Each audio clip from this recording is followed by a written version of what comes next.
Sige, okay. Followed by ito. Sige, sige. Mag-start ta. Ni Engineer Dadole, you are first. Engineer, magbuhat ko og link for submission of your output. Thank you.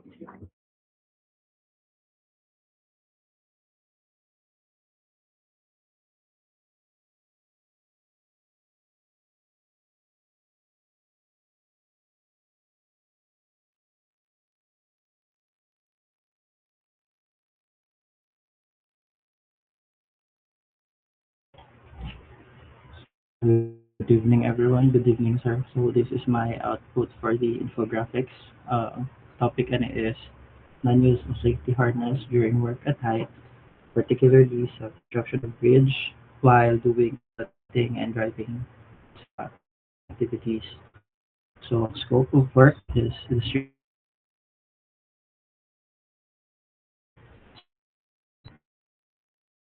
and pile driving. During sa installation of substructures sa substructure phase sa construction. So worker access elevated areas of heavy equipments to adjust, inspect, or maintain mechanisms exposing them to significant fall hazard. So, a little background lang kay ang sa site mo sa Camiguin, particularly sa Binoni Maak Bridge na construction na siya tagko kayo nga piles around 18 meters to 24 meters supposedly to be dapat mag-drive siya sa atuang ground and then ang workers kay ga-climb sila sa katong hydraulics para maayos siya bitaw kay timer mechanisms nga gakatanggal dito and then need nila kuan. However, dili sila gagamit og safety equipments including sa uh, harness, gatchi nila sa padang uban and then wala pud sila proper gloves, particularly dool pagid ni sa dagat and then so humid gid kayo. So ang key hazards there ni identified from these uh, activities are fall from heights, risk of serious injuries or fatality from elevated works, slip, trips, and loss of grip, wet, uneven, or cluttered surfaces increases the risks, equipment movement, and instability since ang atong equipment was placed on a uh, sige to, kanang gitambak lang bitaw embanked na area, I forgot the term. Pero dito lang siya so dili siya nga stable especially wet pa jud ang area kay doon lagi siya. In between siya sa lagoon and sa dagat. And so the initial risk rating on the right side, this one, severity and then and its likelihood kinasya sa 4. Severity is 4, 5, and 5 and its likelihoods are from ranges from 4, 4 and 5. 4 and 5, 5. So nasya sa extreme to high to extreme na risk factors. Tapos ito ang engineering controls and control measures, we apply the hierarchy of controls to reduce risk. So engineering controls like safety access to platforms and ladders. So dapat natay safety access platforms and ladders with handrails or guardrails and tow boards, stable equipment setup and secure anchorage points since lagi wala sila proper gid nga ma-anchoran sa ilahang mga safety harnesses and as well as mobile pod kayo mga safety harnesses and anti-slip surface or proper housekeeping then sa administrative control, work at height permit, workers trainings and competency so dapat skilled atong mga workers nga ginapagbuhat ani especially kay lisod jud ni siya nga type of work, the toolbox talks or toolbox meetings and clear procedures, regular inspection and kani work authority need jud ni siya sa administrative control particularly if dili gud bitaw madala na sa engineering controls, especially if you are an safety officer. Dapat na jud ni siya kay dili gud maayo pud magtrabaho ka unsafe ang area. Then ang last din nato sa line of defense is personal protective equipment. So full body harnesses, double lanyard with shock absorber if possible if naa, approved anchor points, helmets, gloves, and non-steeped footwear. So after that, after applying sa ato ang control measures, ato ang residual risks after control, So ang ato ang hazards nag-reduce ang likelihood to 2. However, the severity is still 5. Slip, trips, and loss of grip is 2. Then severity is 3. Equipment, movement, and instability is 2. And then severity is 5. So, nagyapan ta, pero however, nag-reduce siya while sa atong pag-apply sa control measures into 10, 6, and high. So, ang likelihood nag-reduce by controls, pero ang severity kay nag-remain siya due to potential gyapon sa ato ang current sa atong sa possible na hazards.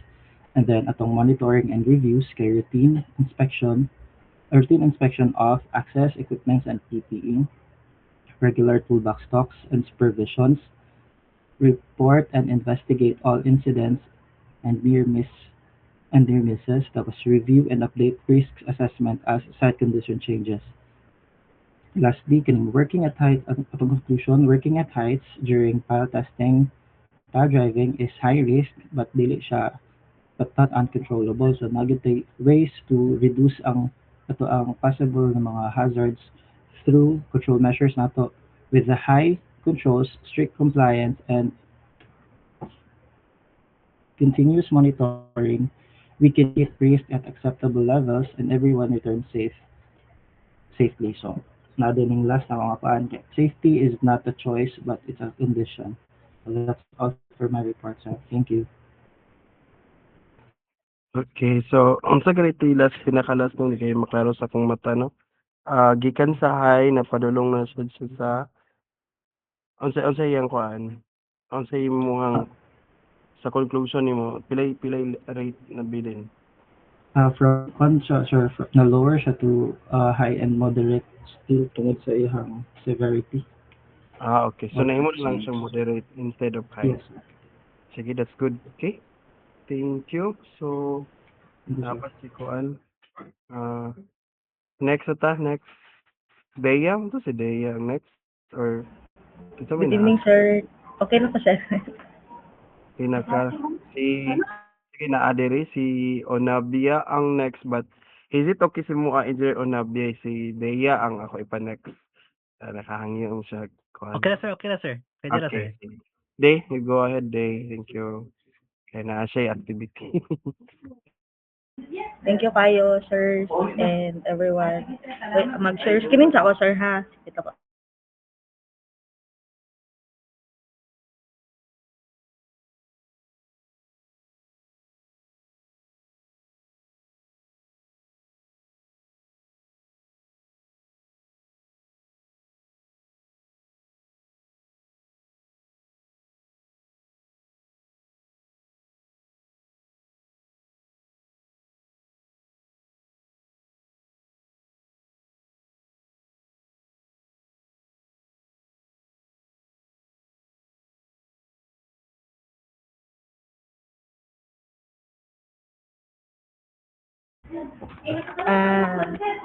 Uh, Good evening once again, ma'am and sir, Dr. Libara.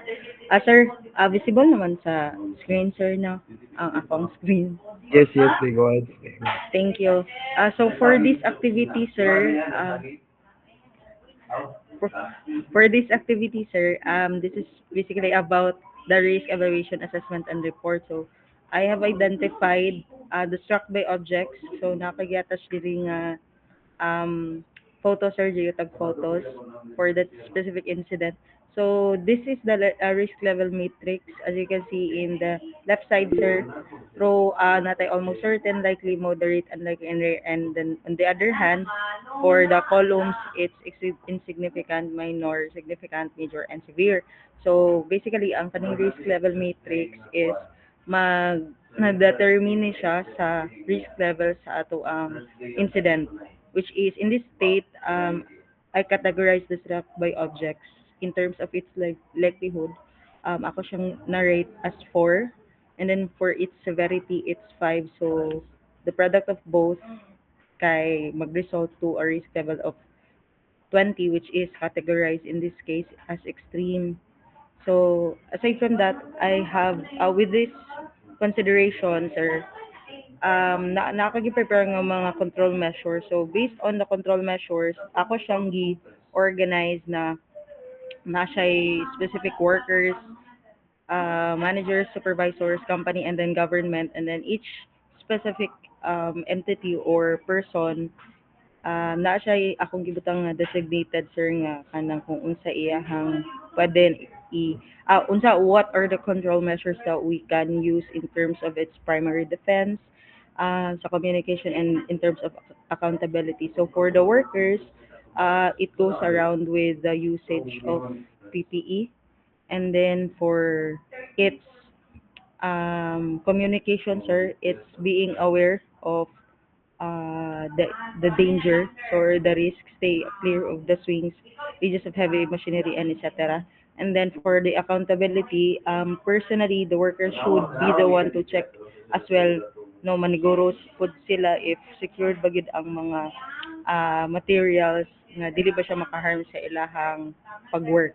Next is in terms na pud sa ilahang supervisor, sir, is ang sa primary defense, ang control measure that we can do in terms of yeah, the managers that they should be strictly enforcing the no-go zone. So, dapat sila strict sa mga pag-monitor and pag-supervise sa ilang mga workers about these certain no-go zones. And then, aside from that, in terms of its communication, the managers or the supervisors or kung kinsa man ang lead nila should conduct toolbox meetings, sir.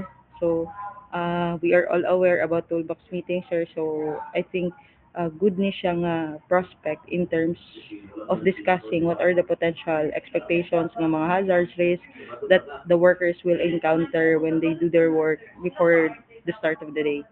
So, for in terms of accountability, um, they should be immediately stopping the work or fix any unsafe practices nga ilang ma-observe sa ilahang area of responsibility. So sa company na po, sir, it's basically implementing the engineering controls, installation of physical hazards, and other safeguards in terms of safety, sir. And then for the communication, it's provision of specialized safety mga trainings in terms of safety. And then lastly is for, in terms of its accountability, dapat si company mag-monitor jud always whether functional ba ang ilahang mga equipments and other stuff para dili magkabalilya so in the future.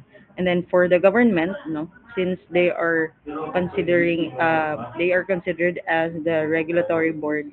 So in terms of primary defense, um they should strictly implement rather safety codes in terms sa Oslo in ano. And then for me, in terms of communication, they should conduct an announce audits or kanang ilaha bitong i-monitor ang ilahang mga certain nga mga random nga mga projects mo mag random sampling sila whether like random inspections and etc. sa mga companies and i-monitor whether they are actually implementing their OSH practices. And then if they found out that there are companies or whatsoever na who violated rather the said protocol, so they should strictly enforce legal enforcement. So those are the control measures I can think of in terms of the risk struck by objects. So after successfully conducting these control measures, so coming from the risk level extreme, which is categorized as 20, it is now, the likelihood rate is now, unless okay, of course, expect na siya nga, I mean, safety na ilahang, na fully implement na ang ilang mga activities and stuff. And then for the severity, we can still expect a significant effect with the sa iyahang incident if ever man na incident mahitabo, and then the product of these two would result to a risk level of 6, which is, let's go back, it's medium, so 6 medium, so it's yellow in this case. So my final recommendations are, so since we were able to reduce the residual risk to medium level, so strengthen lang nato ato ang site safety culture, and then implement advanced engineering controls, enhance administrative controls and supervision, upgrade PPE, and then establish inspections and maintenance protocols, and promote continuous monitoring and review, and then as well as foster multi-stakeholder collaboration. So I believe that through these recommendations, we would be able to uh, follow the Katubit Town safe practices, sir. And then, this is for my activity 4, by the way, everyone po, from sensors. And then, for my poster, so muna siya akong poster. I don't know if it's visible on your end, but as you can see in the header part, so naagya po siya ay summary. So I have decided to put an emphasis on the word safe, since basically this I mean we are all after safety. And then here's an overview. So from my activity 4, categorized na initial risk level, which is 20, and then it is now in medium risk. So then reflect ang gihapon po nako, sir, ang risk level Yeah, matrix references. And that's then these good. are the summary for control measures, and then my recommendations, sir. I think more to home presentation, sir. Okay, very good job, no? At least gikan sa extreme, napadulong nimo sa medium, nagamay-gamay yun. So, I hope magamit na ninyo, no? Katong first presenter na to si Engineer Dadoli and Engineer Dinlaza. Kana inyong makuan, ma-apply na ninyo sa inyo ang site mismo. Alright, thank you so much, no? So for announcement now to the next presenter, Onabia na, Engineer Onabia. Everyone, no, is given a chance nga maka-screenshot while you are doing or pwede naman manugo sa anybody, no? While doing the reporting para evidence yan na pag nag-report ka. Thank you. So let's proceed to Engineer Onabia for your presentation. Thank you po. Yes, sir. Present ako, sir.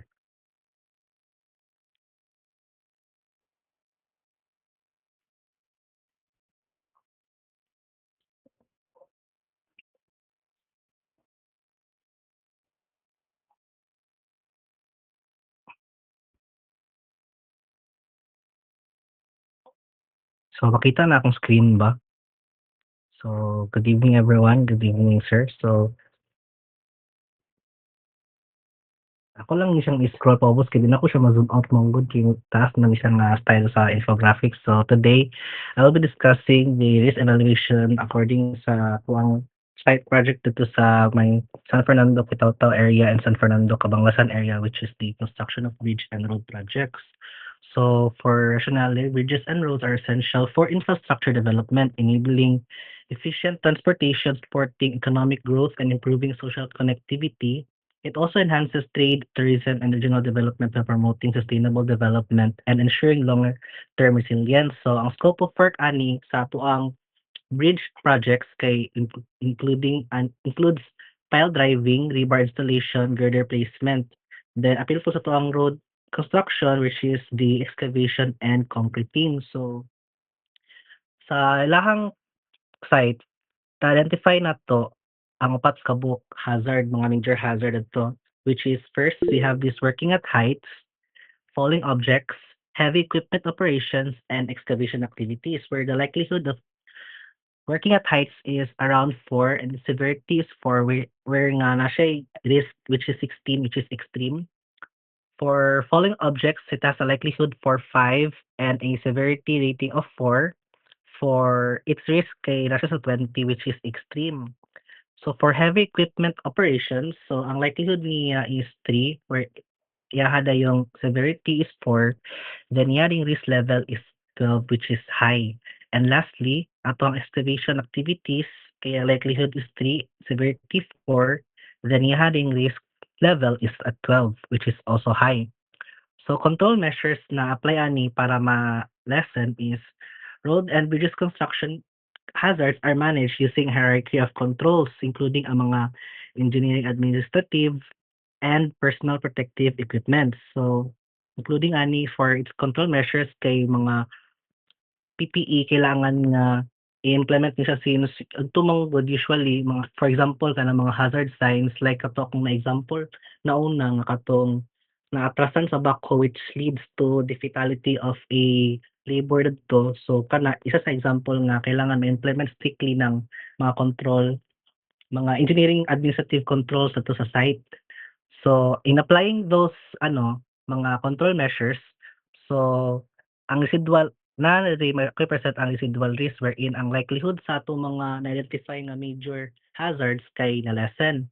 Pero ang yang severity niya is at is since mo gyapon outcome niya regardless kung gamay ang yang likelihood through sa atong gi-implement nga control measures. So first we have the working at heights from its likelihood from 4 nahimo na lang siyang 3. Severity at 4 wherein ang residual risk niya is high gyapon which is at 12. Ang falling object, so yung likelihood is at 2, severity at is lang gyapon, so yahang residual risk is 8 which is high. Heavy equipment operations, yahang likelihood kini baba og 3, still at is yang severity, and yahada yung residual risk is at 12 which is high. Lastly, it's the excavation activities which is most yapon yung likelihood at 2, severity at 4, then high yapon yung residual risk at 8. So, in order to control para at least makuha na to nila hang hazard, so continuous monitoring and review are essential sa atong effective nga for effective control measures and managing residual risk sa ato ang road and also sa atong bridge nga construction. So regular nga site inspection, documentation sa mga incidents, and periodic risk assessment reviews ensure safety controls remain effective and continuous improvement is ma-achieve gayon. So that is all for my presentation. So thank you. Unsa gali gikan sa fatality man tayo mo pila gali toy risk at Kwan, first? sir, around Extreme ba? sir? Extreme sir, extreme sir. Ay gyapon ba? Sige Yes, lang, sir. man gyud nato nga risk gid na siya, grabe ka risk god. Sige. Anyway, thank you so much engineer no.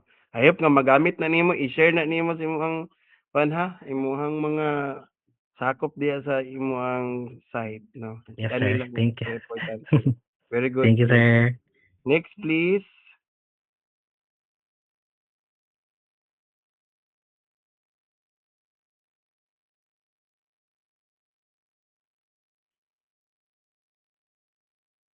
Si Kuan, si Sir Dodoli, kay wala na kasi Engineer Carl. Okay ra to, Engineer Carl. Okay ra to. Si Engineer Dea, murag wala po naka-screenshot, no. Pwede naman o niya, mag-picture, naka-screenshot, nag-report, kuan, and then while opening. Ana na lang, hindi magmahay si Engineer Carl. O si Engineer Dea. Sige, Marga, you are now, kuan, acknowledge. Ay, good evening, sir. Si Engineer Bandoles pa, sir. Ako, Thank you kayo, engineer. Thank you, engineer. Nag-open mo gud camera niya, murag na-read mo kay ko, murag I'm willing to share my output. Thank you kaayo, thank you. Mag-share. Dali ra kay ko, sir, promise. Mag-share screen ako.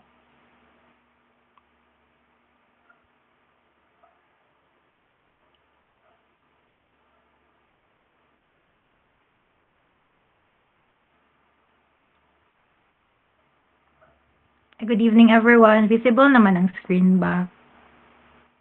Sige, visible na siya. So, good evening. So, I will be discussing my risk evaluation of thermoplastic pavement marking operations conducted on March 11, 2026 in Cagayan de Oro City.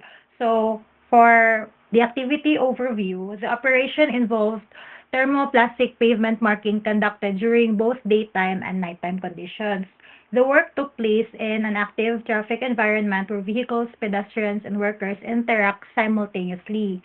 Key conditions include high traffic volume during the day, reduced visibility at night, and continuous vehicle movement near workers. Because of these factors, the activity is considered high risk. So, key hazards identified.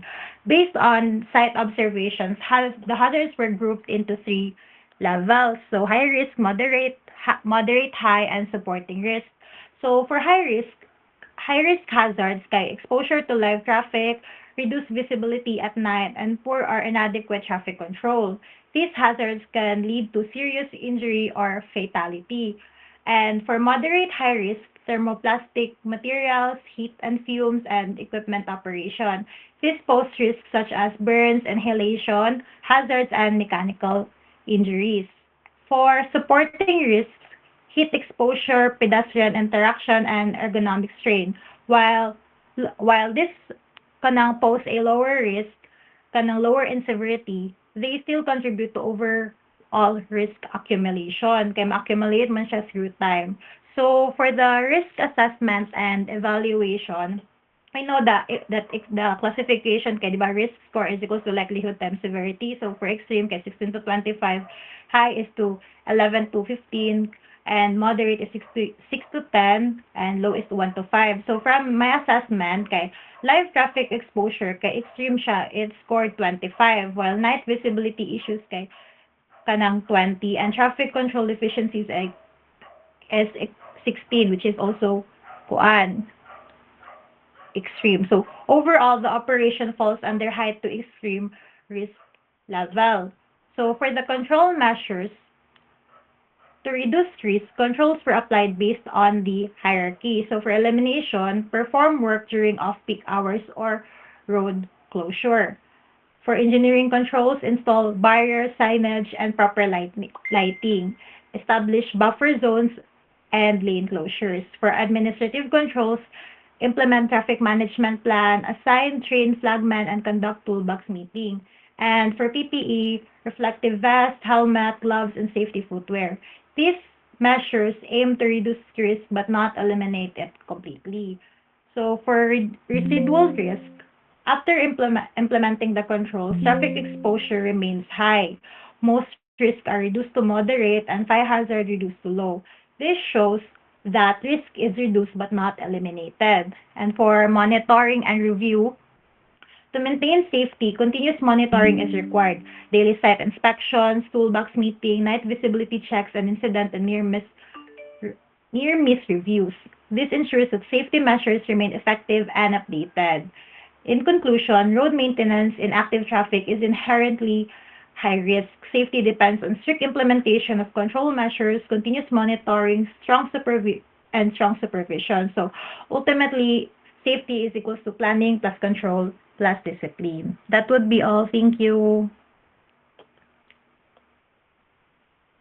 Pila ka percentage, pila ka kuan ang ibaba gikan sa extreme to, no? Yes, sir. Extreme akong traffic exposure. From 25, nahimo na lang siyang 15, sir. Medium siya. Yes, sir. Ay, high Okay. gyapon siya, sir, pero High at least gyapon? ning gamay. At least ning Okay. gamay. Sige, thank you, no? Thank Like, you, sir. with the kuan with the corresponding measures or control na naubos na to ang residual risk. Alright, Yes, sir. next please. Very good, very good. Next. Thank you, sir. Pwede na ni sila maghimo nga mga kuan speakers.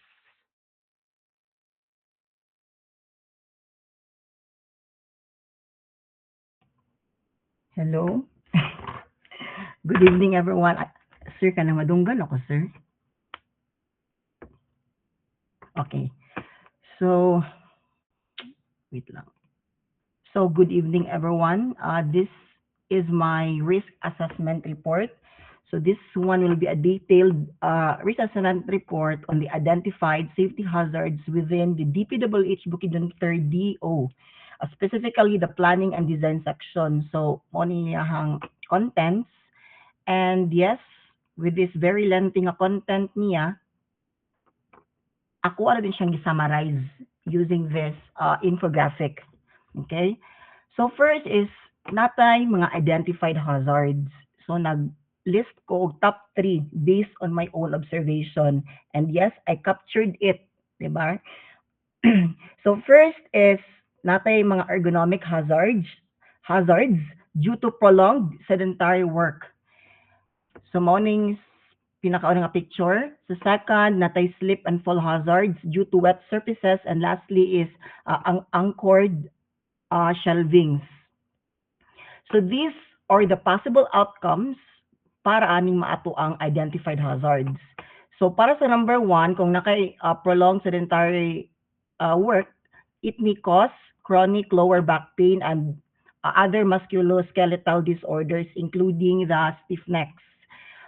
Okay, second picture para sa tuang slip and fall hazards, yung possible outcome is we have bone fractures, head trauma or soft tissue injuries from slipping. And lastly, for our third picture, which is the unanchored shelvings, if ever kusog ang earthquake, this may, pwede siya nga matumba and this may crush you, di ba? Dili crush siya, charis. It may crush you or pwede po ka ma-entrap ani, di ba? If ever matumba.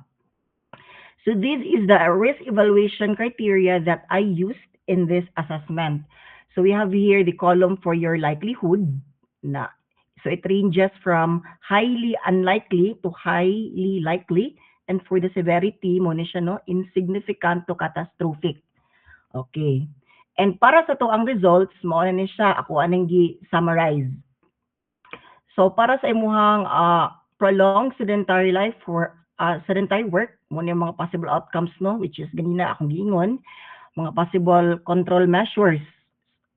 Mo ning dapat mag-provide og ergonomic chairs kanang mga office chairs, and also dapat natay mga movement policies na i-implement sa tong offices so to prevent this sedentary lifestyle nga magsige lang og lingkod. So for the likelihood ani niya, I rated this as 4.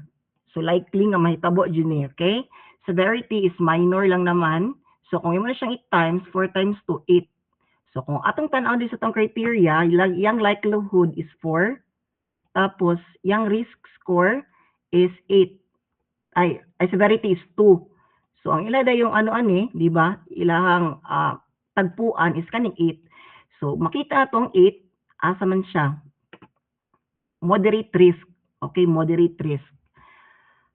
For the slip and fall hazards due to wet surfaces, okay, muna yung mga possible outcomes as discussed kanina or akong i-share. Tapos muna yung mga possible control measures.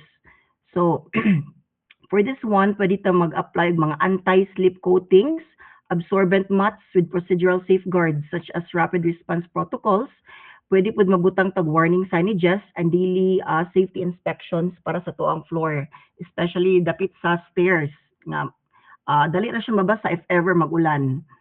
So likelihood, no, for this one is 3. Possible nga may tabo. Severity is 4. Major. Kung imo siyang i-times, that's 12. And this one is considered high risk. Okay? And lastly, naatay an anchored shelving. So, mga possible outcomes mo ni siya. And ato ang pwede mahimuan na to control or to prevent these hazards is, of course, mag-provide tag mechanical anchoring or anchorages, or will be providing restraint bars. Or we can implement the policy like the bottom heavy loading. Okay, so tanan mga bugat dito sa ubos para dili siya dali matumba bitaw if ever. So ang likelihood na mahitabo ni siya, so 2, unlikely. So medyo gamay ang probability nga, di ba, matumba na yung mga shelves. And yung severity, if ever matumba man, moderate. Okay? And with that one, kung imo silang i-times 6, that is moderate risk. And also, nata diri ginatawag na mga residual, no? Kaning mga residual scores, mo na siyang imong ma-rate if ever ato ning ma-apply ato ang mga control measures. So gikan sa 4, let's say sa prolonged sedentary work, gikan sa 4 nga likely, once ato aning ma-implement ang mga control measures, mahimo na lang siyang 2. Okay? And yes, yung severity, same lang yapon 2. Kung imo ning i-times 4, so mahimo na lang siyang low risk, no? From moderate risk, mahimo na siyang low risk. For the slip and fall hazards, gikan sa possible nga 3, okay? Mahimo na lang siyang 3 gyapon possible. Okay, possible gyapon. Pero pag abot sa severity, since mag-apply na or ato mang i-apply ay mga control measures, mahimo na lang siyang 2 or minor na lang iyang effect. Diba? So with that one, from high risk kayang score originally, mahimo na lang siyang 6, moderate risk.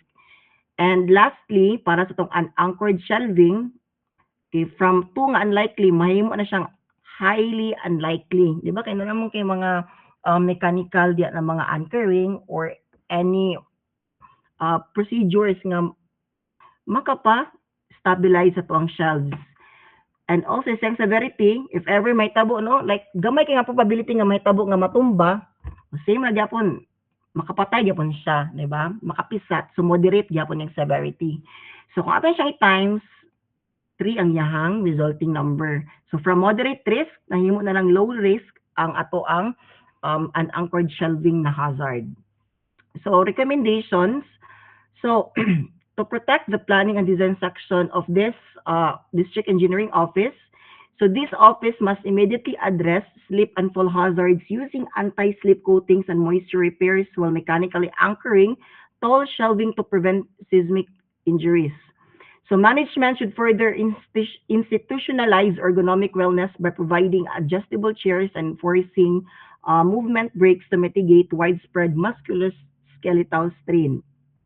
So by adopting these engineering and administrative controls, I believe that this office will transition to a low risk environment, di ba? From a very high risk na iyahang a risk score, mahimo na siyang low risk, which safeguards employee well-being and the continuity of critical engineering operations for the Filipino communities.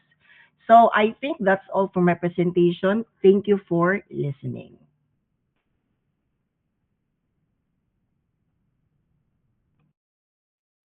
Grabe, Ma'am Conbay, Marga by comprehensive reporting. Thank you so much. Now let's proceed to the next presenters. Pila galito? Hi, gyapon ba? Marga? Yes, sir. Hi, gyapon. Sige. May tatagpaagi ha nga ma-moderate at least man lang tanan.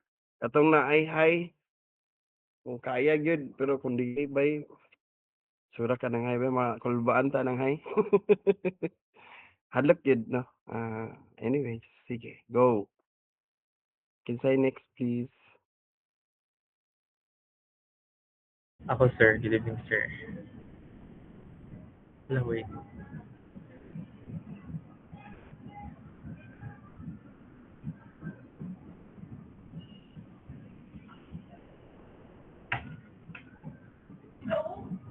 Sandali lang, sir.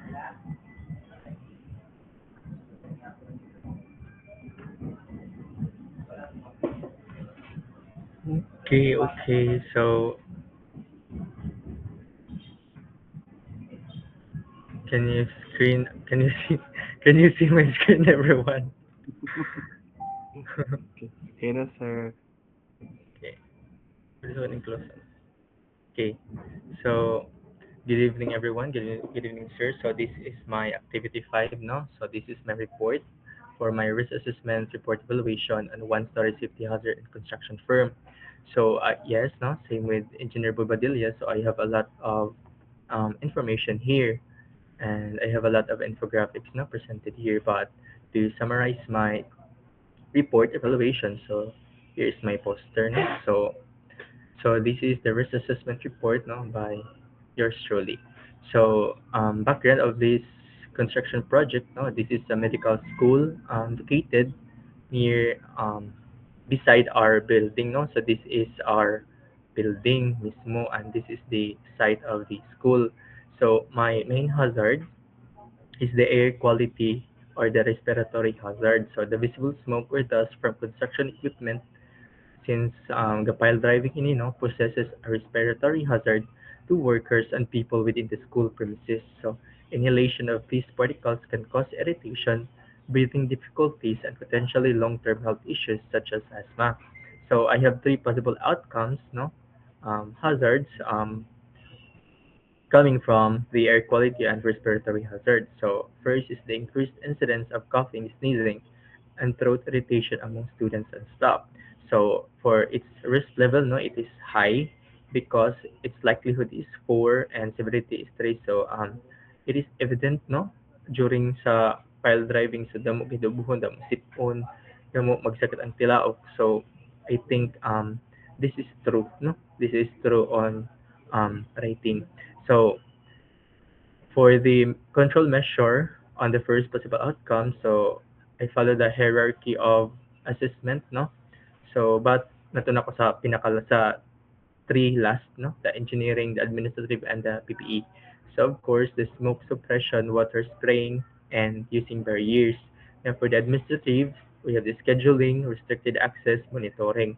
So, limited access, no? Scheduling of sino itong mag-work from home, sino itong magpalayo sa building if mag-pile driving na. Then, of course, if these interventions difficult to met, no, at least your last protection is wearing face mask. So the next one is the reduced air quality across the campus, affecting overall comfort and health. So risk level is extreme. So because likelihood is 5 because almost every day, no, every day gayon, no. Um, since yan pa sila sa phase 1, so foundation pa, so likelihood niya is almost perfect, no, araw-araw. So severity 4. And for the control measure, so for engineering, of course, enclosures, filtrations, and ventilations, administrative monitoring, location cleaning. So, ang ako gibutang diri tuod kay somewhat summary na. So, if you want a full report, so go to my report assessment, no? So, of course, the last resort is the face mask. And the last one is the decreased concentration academic performance of the students. So it is true, no? Grabe ka samok ini, no? Pati faculty, not just the students, no? Pag magbugdak sa bae kayo, no? Di masabot as ang asupa, no? Imagine this is our building, so langhap sarap yan naman, no? So the risk level is medium, likelihood 3, severity 3. So engineering, air purifiers, ventilation, administrative, relocation, scheduling, flexible learning, or sometimes we do online classes dakan, no, para ma-minimize ang risk, no, or inhalation of smoke. So again, last resort is the face mask. So these are my control measures. So after implementing the recommended control measures, the overall level of risk across all identified hazards is significantly reduced from high and extreme levels to moderate levels. So here is my poster, no? So from our possibility 1 or for our A, itong obo-obo, so from high risk level, nahimo na kan siyang medium, no? Then for our B, from extreme, nahimo na kan siya ng medium. So residual risk, decreased concentration, so unlikely na siya, then moderate, so ang risk level niya is medium dakan. So findings, a well-structured air quality management plan should be implemented and consistently enforced during construction, with priority given to engineering controls that address pollution at its source. Continuous air quality monitoring is essential to track conditions in real time and support timely, informed decisions. Administrative measures, including scheduling adjustments, relocation of vulnerable individuals, and clear communication, help further reduce exposure, while PPE provides additional protection. Regular assessment, reassessment, and ongoing improvements are necessary to ensure a safe and healthy campus environment throughout the project. So, no, so far, amo yun siya. So, that's all for my report, no? Thank you, everyone. Thank you so much. Very good. So, naa siya sa kuan. Hi, gyapon sir, no? Yes, sir. Sige, next presenter. Very good reporting, no? Pwede ito na ito i-post sa kuan, sir, sa site para makabalo gyud ato ang mga kuan, mga sakop sa site, no? Trabaho. Okay, next please.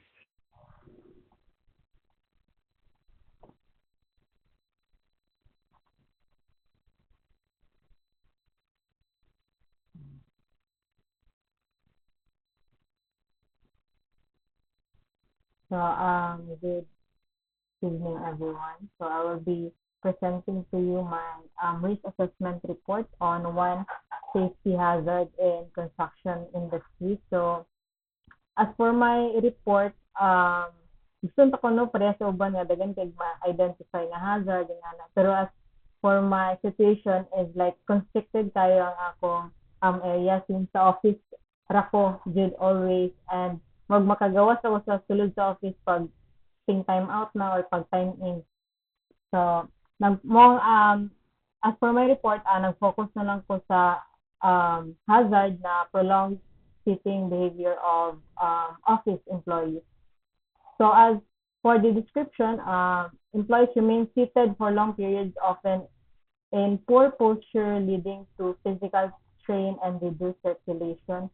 So, morning, picture sample sa akong isa ka office mate, no? An employee sitting at a desk while leaning forward with a slouched back. So, the employee's head and shoulders are pushed forward, so which shows poor posture. Though gagamit ni office chair good or like ergonomic chair, pero mostly po sa mga lingkuranan is once mosandig ka, murag kulang na lang higda, dala higda na kana very kanang huyang na kaayo. So mao ang problema po mostly sa mga office employees. So for the risk evaluation criteria, so I also use the 5x5 risk matrix for the likelihood measures how often the risk might happen, and for the severity measures how serious the outcome could be. So I have here the table na akong gibasihan. And for the possible outcome, I have here the neck and back pain. So sa prolonged sitting na to is makakos din siya eventually sa neck and back pain, though dili pa nato ma-feel karon, pero in the long run ma-feel gid nato na siya kadugayan.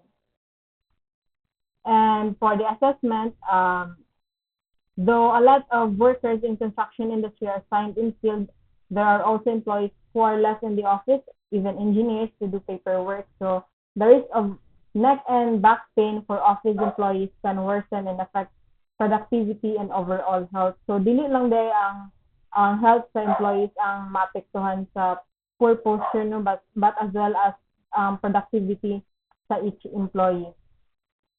And for the likelihood sa akong pag-assess, I identified it as number 4, which is likely to happen.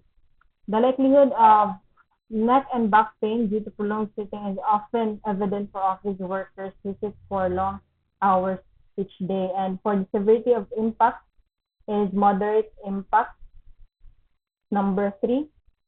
And if ato siyang ikuanda ni sa table, ang atong risk hazard is high, atong risk level. So, or you can multiply it by 4 times 3. So, high ang atong risk level sa poor posture and neck and back pain. So, for the control measures, no, provide ergonomic chairs, mga tarong na ergonomic chairs with proper lumbar support, and ensure that computer monitors are positioned at eye level to promote correct posture. And also encourage workers to take short breaks every 30 to 60 minutes to stand, stretch, or walk, and implement workstation adjustments such as proper desk height and keyboard placement to reduce strain on the neck and back.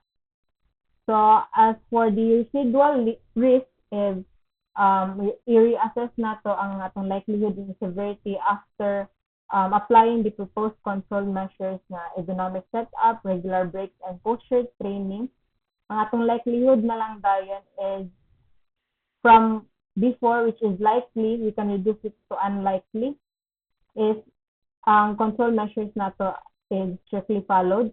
And for the severity, so dili wala kay siya nag-change, no, since the hazard of prolonged sitting still exists and the injury of neck and back pain is still possible. So 3 lang Japon, but if we are going to identify the new risk level, ma-reduce siya from high, which is 12, to medium na lang, which is 6. So for the conclusion and neck and back pain caused by prolonged sitting is a common workplace hazard that can lead to discomfort and long-term health problems if not properly managed. Doon ang sa composure actually is prolonged sitting is a common, but it is preventable, very much preventable hazard if i-apply lang nato nga mag-stretch ta every 30 to 60 minutes, tindog-tindog, and dili tayo magpalanay sa pang mga back. And for the final recommendation to minimize these hazards, workplaces should promote ergonomic practices and encourage regular movement breaks and provide suitable furniture and equipment. So I think that would be all for my report, sir. So, very short lang good. Okay, it's fine, no? 6 medium. Okay. Thank you, Engineer Modelo. Let's proceed to the next presenter, please. Good evening, sir.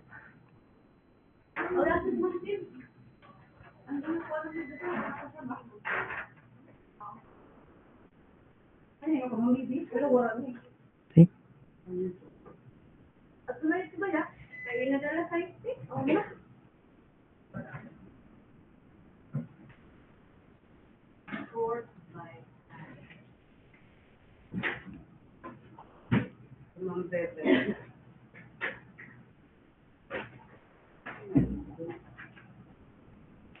Is my presentation visible po, sir? Yes, sir. Go ahead, sir. No problem. Thanks. So this is, good evening, everyone. So this is my output, risk assessment report, safety hazard in construction site for the construction of three-story academic building in NSU. So I have here three actual photos during the concrete pouring of roof beam in three-story academic building. So for inadequate site safety controls, I have here missing safety signages, incomplete PPE, no harnesses, unprotected open edges, and no proper safety ladder during nighttime concrete pouring on an elevated roof beam. So for the possible outcome, I have here three possible outcomes. First is that injury to construction workers. It is where fall from height due to unprotected open edges and the absence of safety harnesses, serious injuries or fatalities during roof beam concrete pouring, head injuries from falling object and slips, trips or falls due to poor visibility and excuse me, and lack of proper access. And then for the program, a possible outcome to increase risk of construction accidents, which is higher likelihood of accidents due to missing safety signages, inadequate PPE, poor visibility at night, and unsafe condition in elevated work areas that are not properly protected. And then for program outcome 3, struck by an access-related incidents, potentially struck by incidents involving falling tools or construction materials, as well as access-related injuries caused by the absence of proper safety ladder for workers. So for possible outcome 1, for likelihood, it is considered likely because workers are exposed to several major hazards at the same time, especially working at height during night. And excuse me. And for severity, it is catastrophic. It is because if it happens, it can lead to serious injuries. And then for possible outcome 2, likelihood is that it is considered likely because the unsafe site condition can easily lead to accident during construction activities. And then for severity, it is high major because accident uh, may happen under unsafe condition, although not all accident can result to fatality. For possible outcome 3, struck by an access-related incidents, a likelihood it is considered possible because it may happen during or it may happen under current site conditions, and then severity is high major uh, since it can cause serious injuries.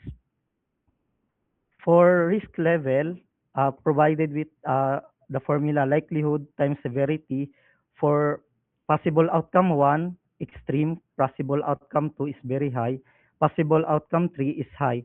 And then for control measures, uh, I have here for injury to construction workers, install guardrails, edge protection, lifelines, and full body harnesses, require complete PPE, hard hats, high visibility vests, boots, and gloves, provide a proper safety ladder or other safe access system, improve lighting across the whole work area, and then for program outcome 2, a possible outcome 2, install clear warning signs for fall hazards, restricted areas, and PPE, assign a competent supervisor or safety officer during activity, restrict unnecessary movement in hazard zone, improve housekeeping and conduct toolbox meetings.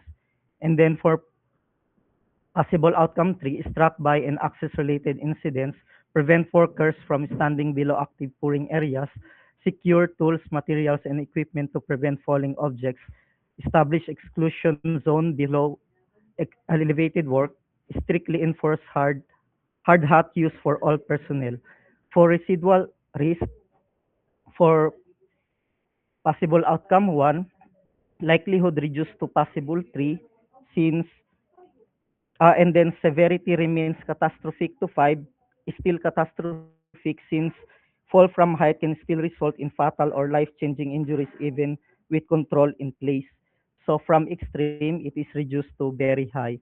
And then for possible outcome 2, likelihood reduced to possible 3 because better supervision and clearer controls can lessen the hazard, and then severity remains high major 4 still because working in elevated area can cause serious injury. So from very high can reduce into high. And then for possible outcome 3 is likelihood reduced to unlikely because better control of materials and improved access can reduce chance of accidents. And then severity remains high major because falling objects or unsafe access may cause serious injury. So from high, it is reduced to medium. So for final recommendation, the activity present a serious safety risk because working is being carried out at height during nighttime concrete pouring with inadequate safe controls, and then immediate provision of complete PPE, proper fall protection, adequate lighting, clear safety signages, safe access ladders, and close supervision is required even after controls are applied. Continuous monitoring, regular safety inspection, and strict compliance with site safety procedure remain necessary. That's all for my report, sir. Thank you. Oh, thank you. So, nahimo na lang siyang high from from extreme. Okay, thank you. Are we done? Na, wala pa dahil. Nika, Mike's, ikaw na Mike's.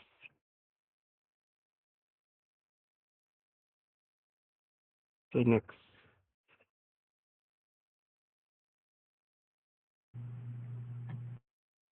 Ay, sir. Dili ako, sir.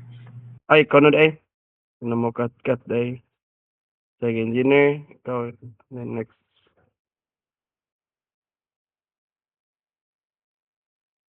Yes, dali tama man ron.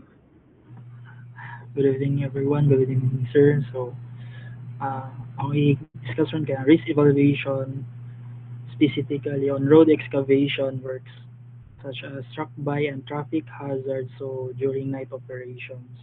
So, project information. So, ang project includes road excavation for ramp completing and utility installation. So, ang yung location along Butuan to Cagayan to Iligan Road, so BCIR, and it was conducted last April 1, 2026. So, ang key hazards na akong itakol karon kay ang tulo na akong nakita, ang struck by excavator, traffic hazard, and poor visibility.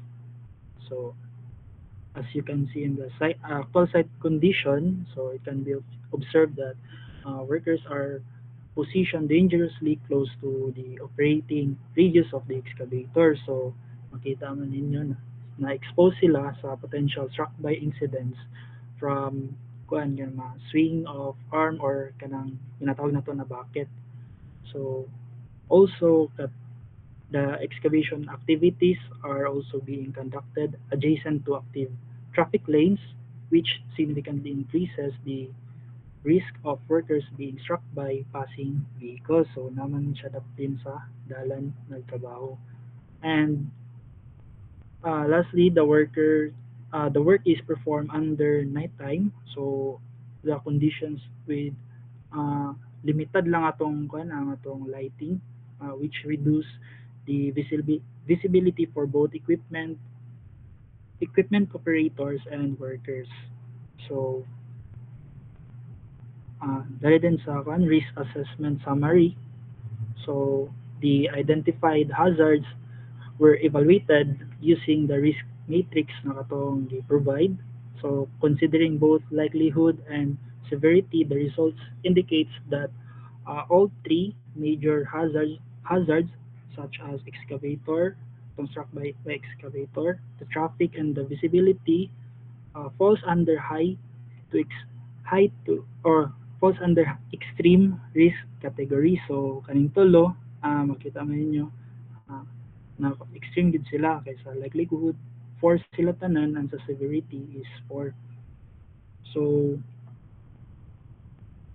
to address these identified hazards, control measures are recommended based on the hierarchy of controls, which prioritize the more effective solutions such as elimination and engineering controls over administrative controls and personal protective equipment. So, ang akong i-provide na control measures which is ang kaning barricades and exclusion zone. So, para ato ma-separate ang mga workers o ang sa ang trabaho nga excavator. Next, ang traffic controls and signages. So, para pod ma-separate pod nato ang work na ginatrabaho ang traffic.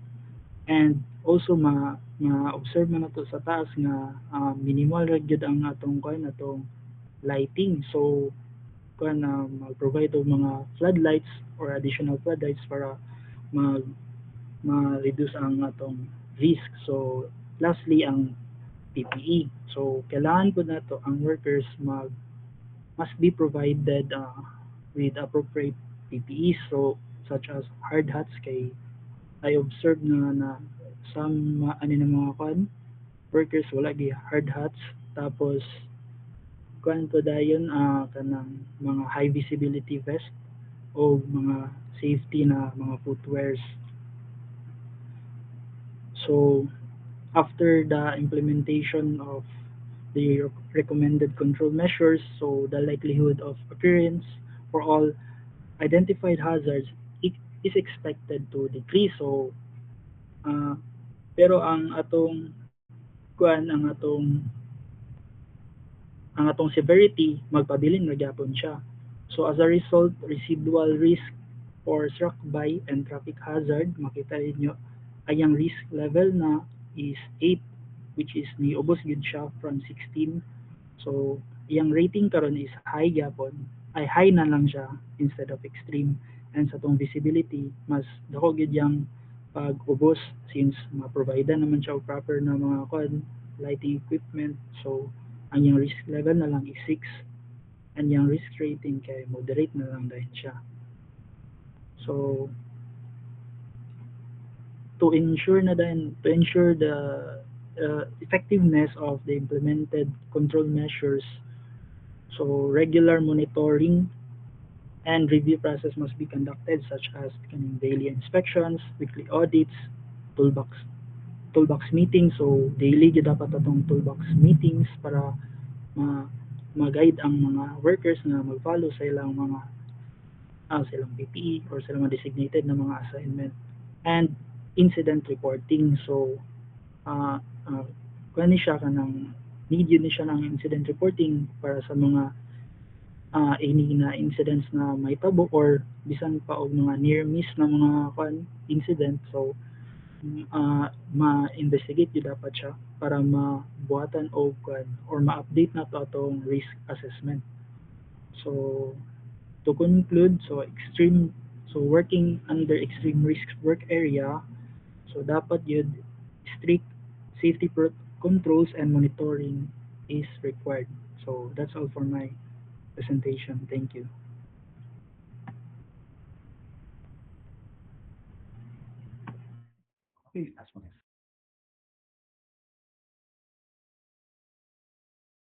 Alright, sige.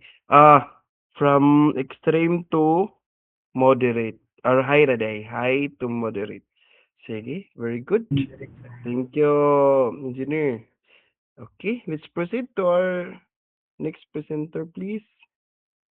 Sapay wala pa. Mike, sama sa engineer Mike. Ano naman? Angela Sunod rin naman. ni Sir Manot. Okay, okay. Go, go, Yes, sir. go, Jo. Enjoy, Jo. Go ahead. Yes, sir. Is my screen visible? Yes, yes, yes. Na half siya. Okay. So, um, good evening, everyone. Good evening, Sir Jo.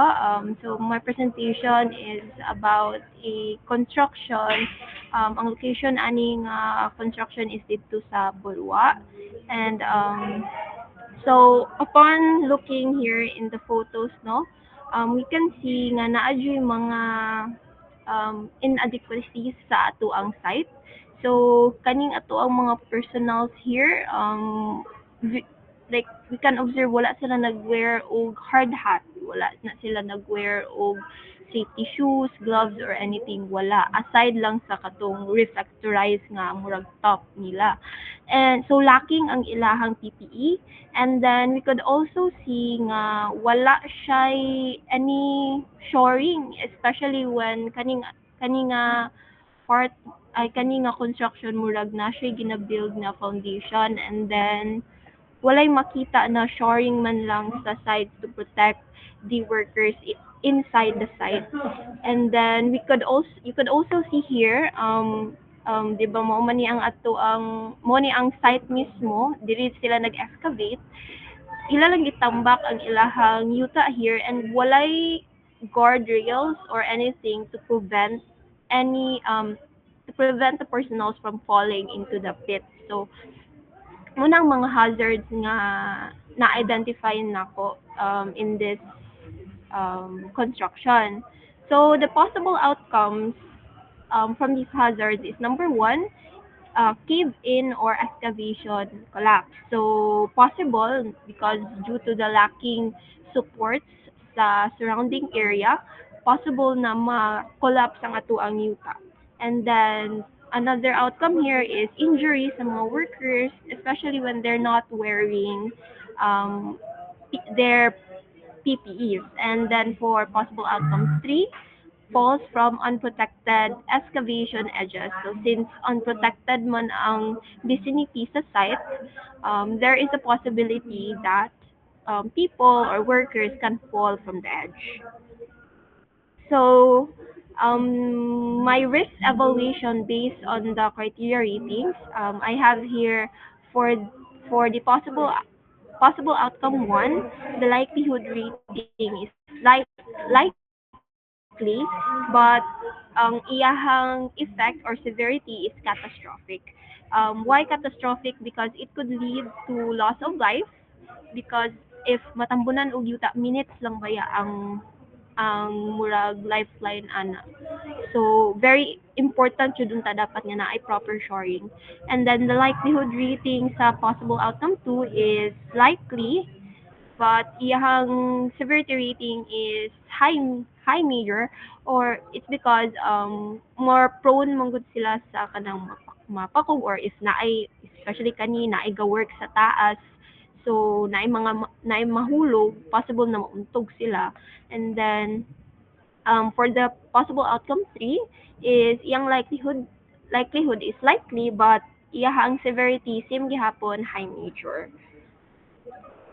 So to solve for the risk level, we could use this table. So or pwede na katong formula nga likelihood times severity. So I have here for PO1, that is 4 times 5, so that is 20, and it belongs to extreme. So na siya sa extreme. And then for PO2, that is 4 times 4, so 16, so that is high. And then for PO3, that is 4 times 4 equals to 16, that is high risk as well.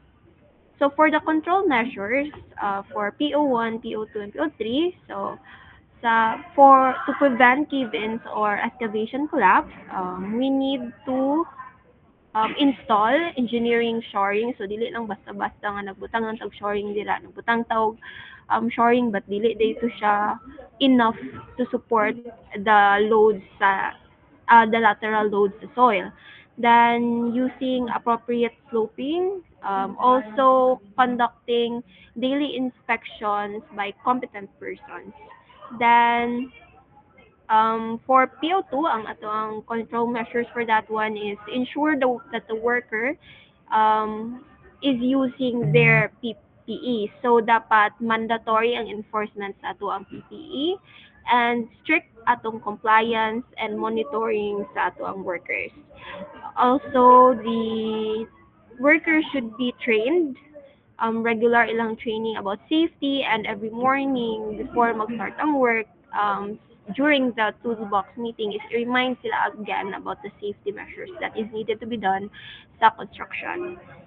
And then lastly for PO3, to avoid the false accidents, we need to put guardrails, placing warnings, signages, then of course making sure that our environment is clean, so para walay mapandol na mahulog sila sa excavation site, and then also to provide a designated access point. So dili lang kay muambak ang worker dito kay wala ay ladder ang gibutang, so dapat naa. And for the residual risk, so since kaganina, 4 month 2,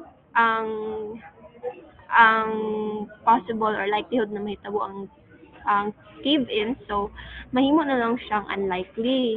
Same with the other possible outcomes, unlikely na lang siya. But ang ilahang severity is remain lang nako siya nga catastrophic gihapon, high major and high majors, because if ever mahitabo man ganito na incident, inana ka severe ang iyahang effect sa tao or sa worker. So after if for example this is the site and then butang na ang control measures, so our risk level would decrease. So from 10, from kaganina, like look here in the summary, so from 20 kaganina na extreme, nahimo na lang siya o 10, which is high risk. Gihapon siya, but at least ni-lower siya, and then katunga po ang iyahang na lower, no? And then for the injury to workers with inadequate PPE, so it started from 16, which is high, and after the control measures, so nahimo na lang dayon siya o medium risk. Then for the last one, the false tips from excavation edge, so it started from 16, which is also high. It then after the control measures, nahimo na lang po siya o medium or medium risk. So from 20 to 10, 16 to 8, 16 to 8. So we can really see na nadyo effect na to ang control measures sa ato ang resulting or residual risk level. So it's very important na that these control measures are implemented sa site. I believe that's the end of my presentation, sir. Okay, thank you. Thank you. So from very high to medium. Okay, so thank you so much. Very good. Mike, you are the last presenter this evening. Good evening, sir. Okay, present ako, sir. Yeah, sure. No problem. Take your time, no problem.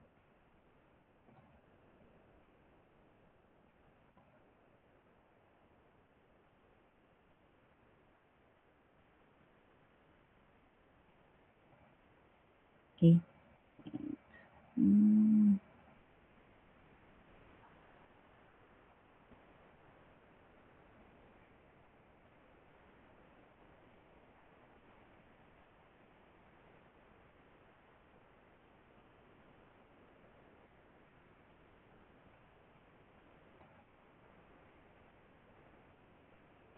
So I believe my screen is visible now. So am I audible? Lolo? Yes, yes. Go ahead. No problem. Okay. So as you can see, no, pa-landscape na ni ako kay para dili na po to vertical. Charis. Bitaw. So again, ang hazard is the accidents due to falls from height in construction projects. So the self-centered safety provisions is that it includes the use of defective or incomplete protective equipment, absence of proper guardrails or fall protection systems, and inadequate maintenance of tools and temporary structures such as scaffoldings and ladders. So the possible outcomes is first, for the PO1 or the possible outcome 1, it is the working on unprotected edges. So this means that falls from height may result in serious injuries or fatalities, including fractures, head trauma, permanent disability, and project delays. So worst case scenario is death.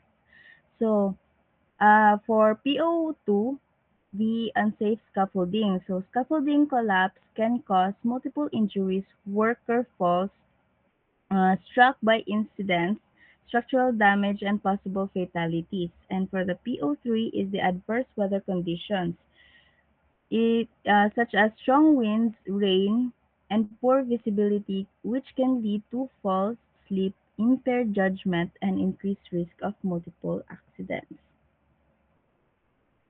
So for the likelihood or severity and its risk level, for the PO1, the likelihood is 5 since workers perform tasks at elevated locations such as floor edges, rooftops, or open slabs without adequate fall protection systems like guardrails, barriers, or safety nets.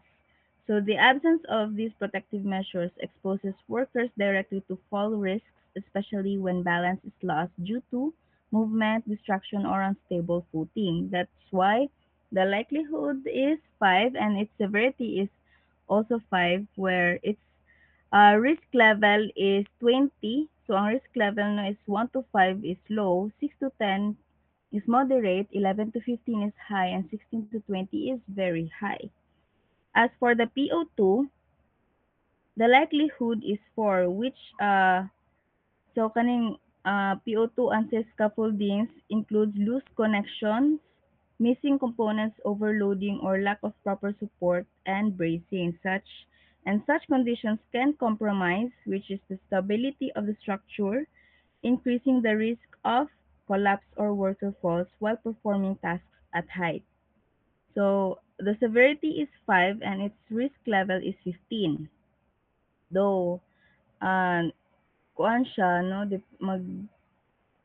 mostly kuan lang gid ang scaffolding niya is kanang matarong manuon siya sa mga labors. Pero there is a possibility gihapon. As for the PO3, the likelihood is 3, severity is 5, and risk level is 12. The likelihood is 3 because if magkuan man noon ang weather condition niya mo lala kibali kay na may possibility nga i-suspend ang project, then mo-continue din siya magkuan na sila time extension. So kaning adverse weather conditions such as strong winds, rain, extreme heat, or poor visibility can significantly affect worker safety, where wind can destabilize workers and equipment at height, while rain can create slippery surfaces. And also, ang poor visibility can prevent workers from identifying hazards, increasing the likelihood of accidents. That is why 3 na siya because again, they can suspend the project or suspend the contract rather.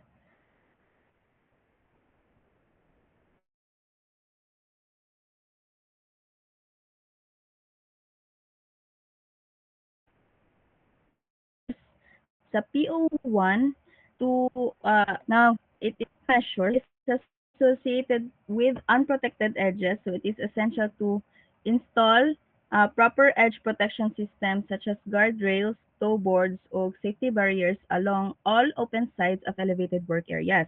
Where guardrails are not feasible, workers must be required to use personal fall arrest systems, including full body harnesses, lifelines, ug anchor points.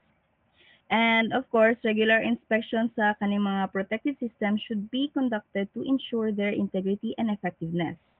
And in addition, access to edge areas should be restricted only to authorized and trained personnel, and warning signs should be installed to alert workers of potential fall hazards. As for the PO2, uh, control measures for PO2 include ensuring that all scaffolding structures are designed, erected, and dismantled by qualified personnel in accordance with safety standards. And proper bracing, stable foundations, and secure connections must be established to maintain structural integrity. As for the guardrails and working platforms, it should be complete and properly installed. And routine inspections should be again carried out before use and at regular intervals to identify defects or weaknesses. And isa na pud ani sa control measures sa unsafe scaffolding is iyahang load limits. Dapat it is clearly indicated and strictly followed to prevent overloading. And lastly, for the control measure for adverse weather conditions, which is the PO3, it involves continuous monitoring of weather forecasts and site conditions. Work at height should be suspended during extreme weather conditions such as strong winds, heavy rain, or poor visibility. Protective measures such as installing wind barriers or providing adequate lighting should be implemented when possible. So workers should be equipped with appropriate protective gear, including raincoats and anti-slip footwear. So additionally, work schedules may be adjusted, such as katong time extension, no, to avoid peak heat conditions, and adequate rest and hydration should be provided to prevent fatigue and heat stress. So, dito sa Claveria, kay kuan na, sige ulan-ulan dito sa Claveria, mao nang, although dili sila gihapon maka-suspend, even though magsigig ulan init didto, kay kuan na lang man sad to, architectural works na lang man sad ang ilahang mostly buhat nila. Now, lastly is for the recommendation. So recommendations to improve safety in construction projects, regular training and toolbox meetings should be conducted to raise hazard awareness, and strict use of personal protective equipment or the PPE must be enforced along with routine inspection of equipment and work areas. Proper fall protection systems such as guardrails and harnesses should be installed in elevated areas, and supervision and communication should be strengthened to ensure compliance and coordination. And lastly, weather conditions must be monitored with work suspended during unsafe situations.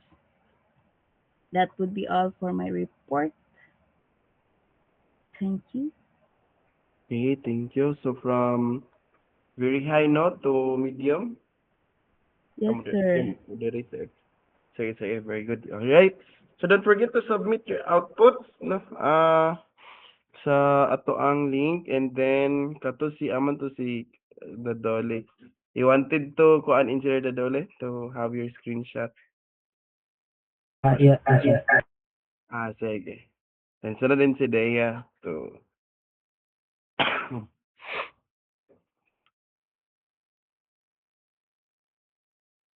sige.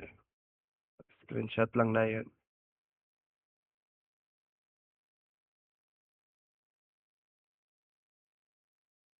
Okay, next. Kanan day.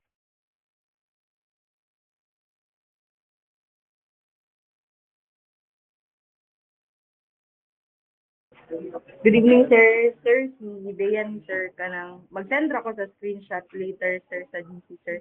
Na-off naman gud ako Okay. kung laptop, sir. Alright, Thank you po. no problem. No problem. Sige, anybody? Na concern? Mics?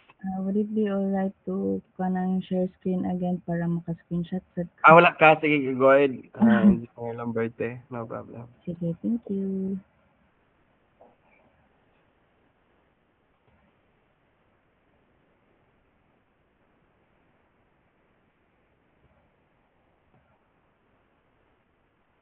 Mhm.